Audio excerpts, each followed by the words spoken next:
இந்த சம்பவத்திலிருந்து எல்லாருமே ஒரு பாடம் கற்றுக்கணும். பொதுமக்களை வந்து திரட்டும் போது அவர்களுடைய பாதுகாப்பு வழிகளோட அரசு வந்து கொடுக்கும்போது அது நிபந்தனைங்கிற மாதிரி இது பேசுகிறாங்க.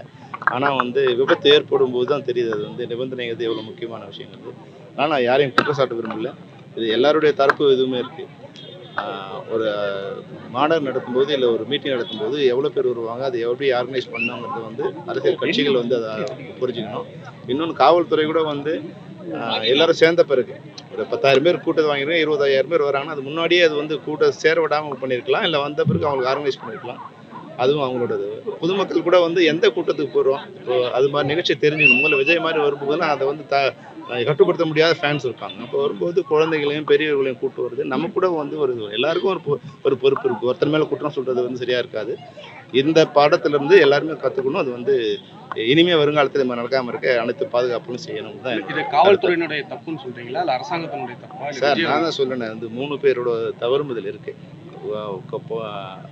அதாவது வந்து ஒருத்தரை வந்து நீங்கள் மீன் பண்ணக்கூடாது. யார் நடத்தினாலும் விஜய் மட்டும் இல்லை, வேற இது மாதிரி நிறைய நிகழ்ச்சிகளில் வந்து சம்பவம் நடந்திருக்கு. அப்போ வந்து இப்போ விஜய்ங்கிறதால ஹீரோங்கிறதால எல்லாரும் இது மாதிரி பல நேரங்களில் வந்து நடந்திருக்கு. அப்போ இது மாதிரி கூட்டம் நடத்துகிறவங்க, இந்த பாதுகாப்பு வழியாக கூட்டம் நடத்துகிறவங்களும் அதை வந்து கவனிக்கணும். காவல்துறையை வந்து அது எவ்வளோ பேர் பர்மிஷன் வாங்கியிருக்காங்க, அதை எப்படி அசம்பிள் பண்ணணும், அதுக்கு மேலே வரும்போது அதை எப்படி கண்ட்ரோல் பண்ணும்போது அவங்களும் அதை கட்டுப்படுத்தணும். அதுபோல் பொதுமக்கள் கூட வந்து போகும்போது எந்த மாதிரியான இது போகணும், யாரெல்லாம் போகணுங்கிறது அவங்களோட.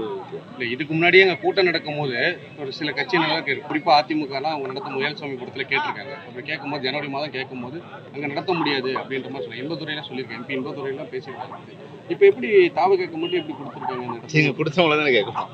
இந்த புரட்சி ஏற்படுங்கிற மாதிரியான வார்த்தைகளை ட்வீட் பண்ணியிருக்காரு ஆதவர்ஜன்.